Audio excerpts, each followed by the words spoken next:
Good afternoon, everyone, and welcome to what will be a half-yearly Baker Steel Gold Fund Investor Update. My name's Dominic McCormick, and I'm the CIO of Select Investment Partners. Select Fund Services is the responsible entity of the Baker Steel Gold Fund. A number of our own portfolios and our customised portfolio have exposure to gold and gold equities, including the Baker Steel Gold Fund. David Baker, who is a co-founder of Baker Steel and manager of the fund, will present today. Also assisting David will be Steve Ellis, who's a portfolio manager with Baker Steel. Obviously, it's been a very tough time for gold and gold equities over the last few years. And although it is well known as an area of quite high volatility, convincing investors to stay through this sort of difficult period has been challenging. However, we are seeing clear signs that things have turned from a return perspective. Although there is no doubt that gold and gold equities is perhaps still one of the most neglected and possibly hated asset classes out there. But it's in those out of favour areas where the best future opportunities often lie.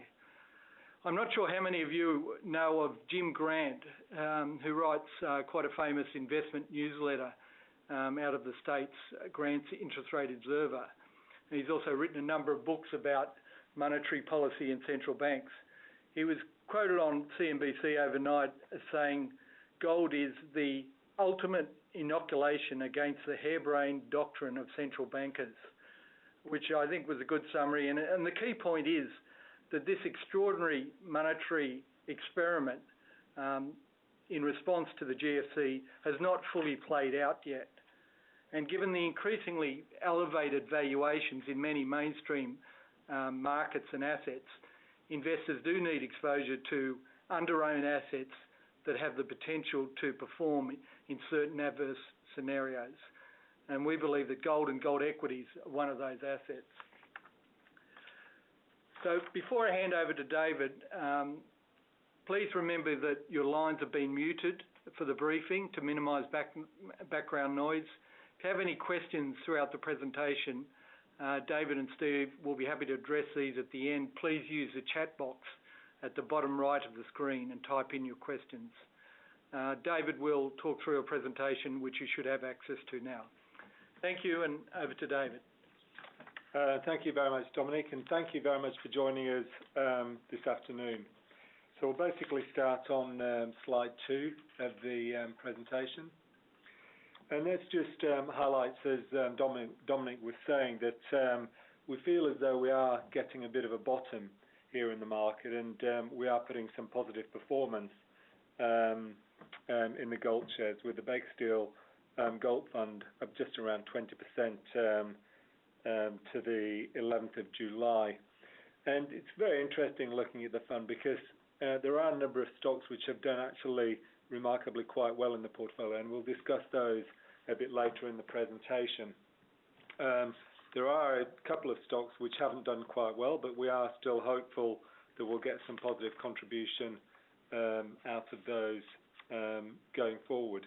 But really the message for the gold equities is that these companies, after suffering this very brutal bear market of 3 years and having to struggle with a low gold price and high costs, and now getting their house in order, and are now generating capital at these gold prices. And so if we do see an upturn in the gold price, and we tend to agree with Dominic that we are still in a major bull market here, that when we see that upturn, that's going to translate very quickly into the performance of the equities and the Baker Steel Gold Fund.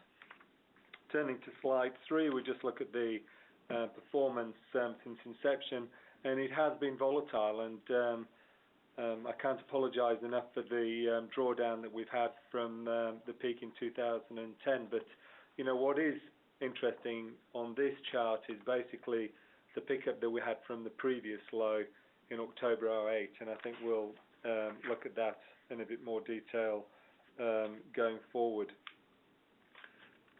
I'll now hand over to Steve Ellis, who will talk on a couple of slides in the presentation now. Thanks, David, and thanks, David, and thanks, Dominic, and hi to everyone listening now, or perhaps later on when it's been recorded. What I can do on this slide is set the scene for perhaps why gold has fallen so far since 2011. You could almost, I remember the day clearly when Bernanke came out and announced Operation Twist, which was the first Fed policy meeting where they hadn't increased quantitative easing. And from that moment onwards, gold really has struggled. So that's a fairly clear sign that investors had been focused on QE for a long time leading up to that announcement, all the way from the GFC, the big drawdown we saw in 2008, and the rebound, the very strong rebound, was very much investment driven. The tonnage within the gold ETF products globally just grew and grew, and futures positions on COMEX and so on continued to climb, and physical demand was strong. I was in Hong Kong at the time, and people were left, right and centre buying gold. So that was a very powerful rally, but obviously we've had the fallback since then on disappointment that monetary policy didn't expand even further and didn't go further into experimentation. As James Grant, as you mentioned, Dominic, has really talked about a lot. This really is an experimental approach to trying to stimulate the economy. I mean, I, for one, don't believe lower and lower interest rates and higher Fed balance sheet can stimulate the real economy. Sure, it can stimulate financial trading and investment and index levels, but it's not getting money into the hands of Main Street, only into Wall Street. So since 2011, we've had that more of a focus on the Fed expanding their mandate into other pillars. So instead of just focusing on reducing unemployment and controlling inflation, they've really put a stronger focus on a third pillar, which is this systemic financial stability. And we hear terms bandied around such as macroprudential measures, and a lot of regulation talk, a lot of going out and seeing banks and more in terms of qualitative controls. And gold investors had been relying on more monetary measures. So that's where the disappointments come from. We've had pullbacks before in the past, this 37%. And we think the gold bear market ended in the middle of last year, and that was a 37% drawdown. We had a 30% drawdown, as you can see in the chart, in 2008. And we had a close to 40% drawdown back in the late 90s when, obviously, that was the Brown bottom. Gordon Brown sold the UK central bank reserves, and we in Australia also sold our gold reserves. And also at the time, in the late 90s, there was a lot of hedging going on, a heavy amount of forward selling by the gold miners. Basically, consensus at the time was gold would go down or stay low for years and years to come. So we have had these vicious drawdowns in the past. What's been unique this time is we've had a real physical response. Over the past 3 years, we've had around 11,000 tonnes of buying coming from the emerging markets, or at least 7,000 of that was from the emerging markets, and the rest from the Western markets. So countries like China, India, Thailand, Vietnam, even Indonesia. I mean, together alone, those countries almost bought 3,000 tonnes, and that's more than 1 year's annual mine supply globally. So this physical response we've seen through premiums. We've seen LBMA bars being melted down in London, the 400-ounce bars converted into 1 kilo bars via Switzerland and exported through to Hong Kong and into China. So a real flow into physical, which is a great base, I think, to step forward from. We have this high amount of physical uptake. I might just move on to the next slide here. Here's some analysis that we've been looking at recently, statistically, just looking at what kind of pullback have we seen in the past and what possibilities do we have going forward from those pullbacks. So if you look at the yellow line, we see an average of 17 months for a pullback of more than 20% since 71, and the time to the next peak is average 25 months. Currently we're a lot further behind than that, and a similar scenario I see is the 1974 one, which is the third item there, where gold prices peaked at the end of the year, and that was concurrent with, for the first time, investors being able to invest in gold. So there was a big run-up in the price leading up to that event. The public could freely invest in gold from 1975 onwards, 1st of Jan. But during that period, we saw a big sell-off, and that's similar to what we've seen with public being able to access gold via the ETFs and the investment community, hedge funds and so on, buying gold through the ETF. A big run-up, and then some headwinds come along. We have a big disappointment. Gold prices went down close to 50% back in that period of 74 to 76. But once that was out of the way and worries started to resurface, and at that time the worries were inflation, whereas in this time I think the worries are closer to deflation and a monetary panic on behalf of world central bankers. Then you saw gold prices up, 700 or 800%. So there really is great potential for a coil and then a spring much higher.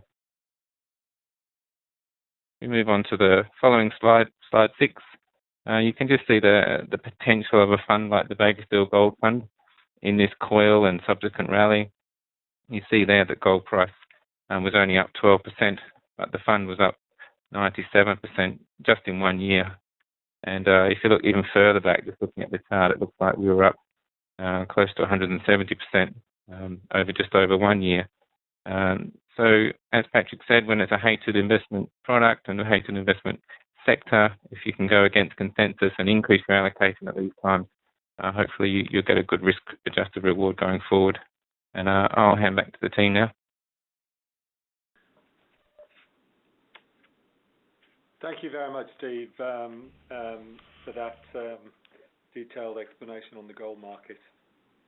Turning to slide 7, just looking at the top equity holdings. In this slide, it actually shows that the Bakersfield Resource Trust is the largest holding. That has since been reduced, so it's now about 5% of the portfolio. But if we look at the portfolio, it's made up of generally producers. Metals exploration is coming into production, fully financed to production, but generally good, solid producers.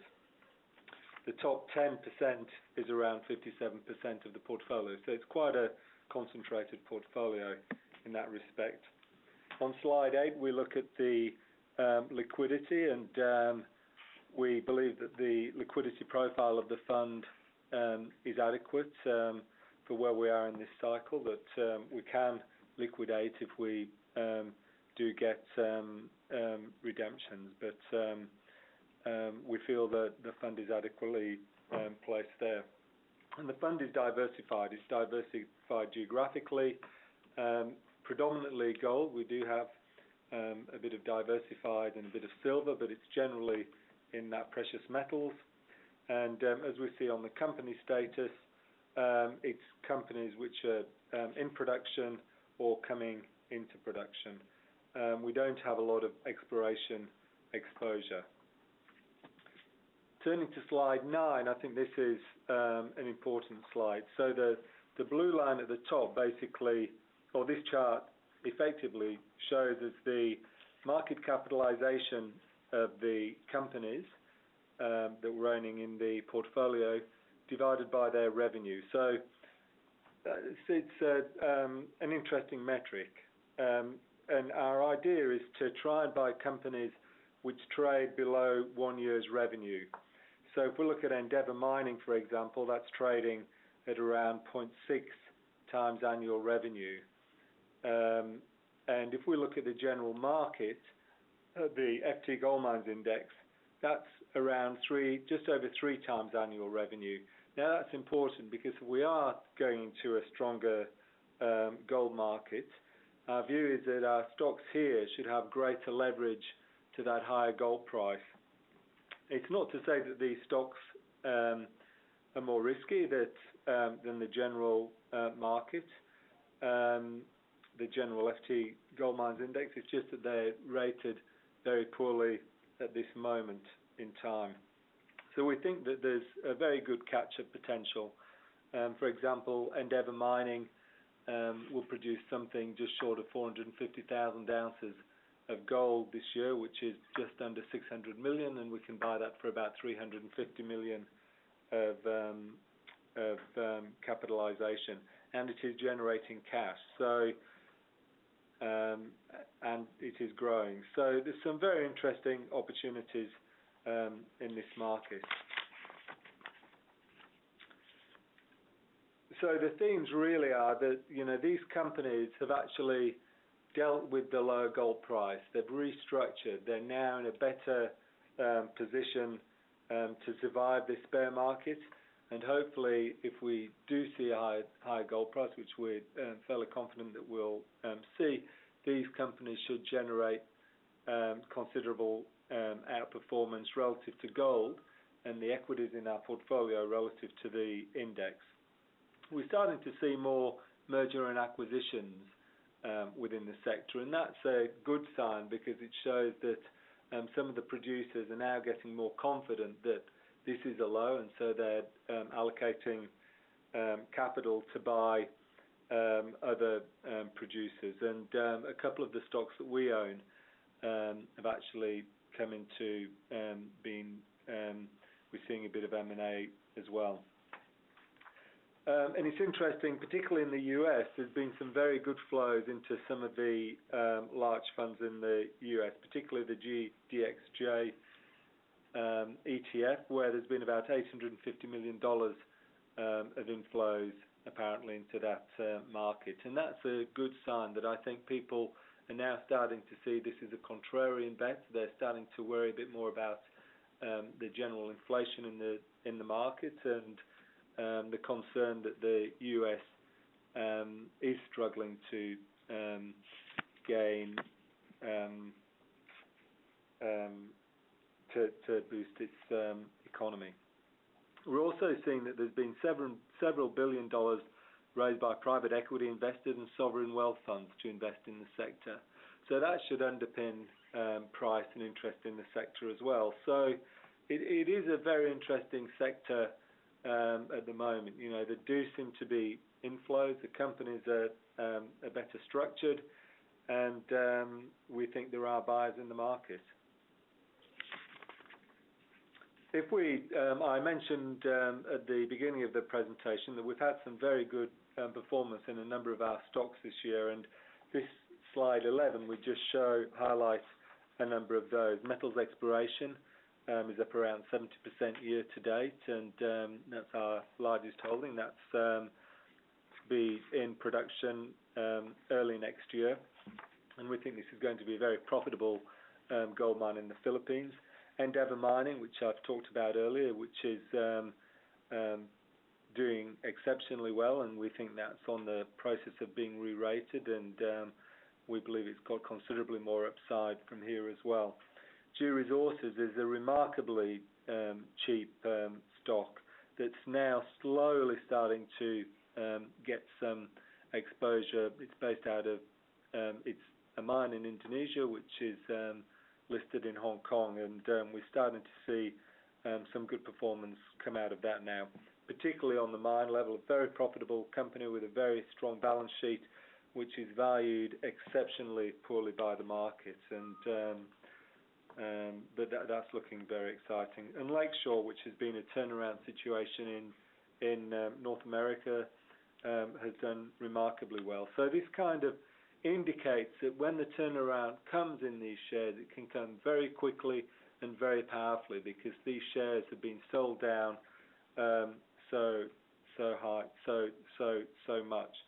Mandalay Resources is another stock that we particularly like. It's now a very reasonable position in the portfolio, around 4% of the portfolio. And here we're getting a fairly good dividend yield, about 4% dividend yield. So it's a growing junior which is paying dividends, has got some good discipline, and we think that's got some very strong growth as well. So we can see that stock's got some excellent upside as well. Stocks which haven't performed yet that still look very exciting. Red 5, which has got a project in the Philippines which has had issues before, but they're now well financed and due to come back into production early next year. And we think that stock, whether it will survive in terms of corporate activity, someone else, because just looks so cheap. So we've got some very interesting stocks in the portfolio. We've added a couple of new investments over the last quarter. One is IAMGOLD, and these are fairly large companies, and Goldfields, which is a South African-based but international gold producer. And both of these companies, we believe, offer exceptional upside and are very poorly rated by the market at the moment. In terms of Goldfields, I've just been to have a look at some opportunities or some of its mines in Australia. It owns mines in Western Australia, and Goldfields produces just slightly less gold than Newcrest, and is capitalised less than half that of Newcrest, and it has a better balance sheet than Newcrest. So we think there's a great opportunity in Goldfields as the market starts to understand the quality of the assets that the company just bought in Australia. So in conclusion, the performance numbers have been restrained by a handful of stocks, G Resources and Evolution and Red 5 I've just mentioned, and there's a couple of others. But we can see very quickly that once the market gets a bit more confidence, that these stocks should catch up very quickly, and so we believe that we should be able to generate the performance that you've come to expect of us in the past. And as we've shown that as the bull market developed in 2009, the fund significantly outperformed, and we think that we can do that again. We're currently accessing a whole range of new opportunities in this space, and we continue to see exceptional value in the sector. So really that kind of is a conclusion to the formal part of the presentation, but as I said, we feel the market has bottomed, and we don't perceive we're going to see the same ETF selling that we saw last year, and so we should be quite optimistic. Thanks, David and Steve. We've got a few questions here, but just to remind you, if you want to use the chat box in the bottom right hand of the screen to type in any additional questions. One question is gold companies don't have a reputation for sort of paying a lot out in terms of dividends. Is that something you think might change over time? I think so. It's something that we're arguing very strongly, that mining companies should basically pay something back to shareholders. There's no point just digging holes in the ground and shareholders not getting anything back for that. And we see that the royalty companies trade at a very large premium to the rest of the market because they basically pay a small percentage or they've acquired a small percentage of production from a number of producers. And so we think there's an opportunity here for the producers to replicate that business model. And as I mentioned earlier, Mandalay Resources is one company that's done that, and that stock reached a new high last night. So I think there is a trend starting to develop here that investors are looking at companies where they can get closer to the gold, and getting a percentage of production, which isn't a royalty but similar to the royalty model, is one way to do that. So we're very optimistic that will lead to a higher rating of the equity and put more discipline into this market, into the companies. Okay, thanks, David. Not sure if this one's for David or Steve, but you mentioned the outflows out of the gold ETF last year and the inflows that you're seeing in the stock mining sort of ETF this year, but what's actually happening in the gold ETF this year? Has there been much outflow, and what's the outlook there? Well, last year we saw around 28 million ounces outflow from the ETF, and this year the outflows are around 1 million ounces. So we don't perceive that, and in fact we've actually seen recently some inflows into the ETF. The ETFs are now about 56 million ounces. So we don't perceive that we're going to see that selling that we saw last year, and that's one big positive for the market, that we're not going to have that pressure of that 28 million ounces hitting the price. So that gives us confidence that if we don't have that pressure, that ETF selling on the price, that the path of least resistance for the gold price should be up instead of down. Another question is the fund hedged in terms of Australian dollars, currency hedged? There is some hedging. Yeah, I can probably answer that one. I mean, this is the issue we grapple with sort of when we sort of set up the fund, but we basically hedged half the offshore currency exposure. Obviously, when you're talking about an exposure to gold, which itself is sort of very intertwined with currencies, it's very difficult sort of judgment as to what to do there. But that's the decision that we've done and carried on that fund. There's also a question: is there any evidence of a tight physical market?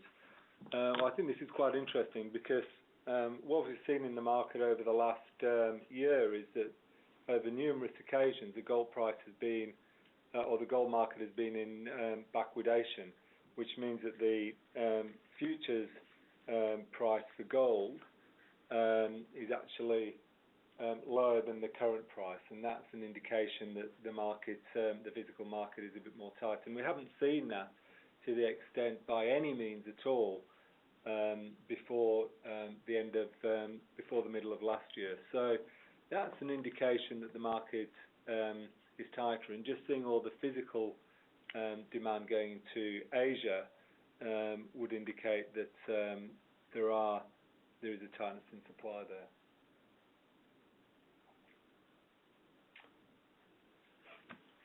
Okay, if there are no more questions, we might wrap it up there. Thanks very much for attending. There will be a recording of this available, but thanks David, thanks Steve, and thanks everyone who attended.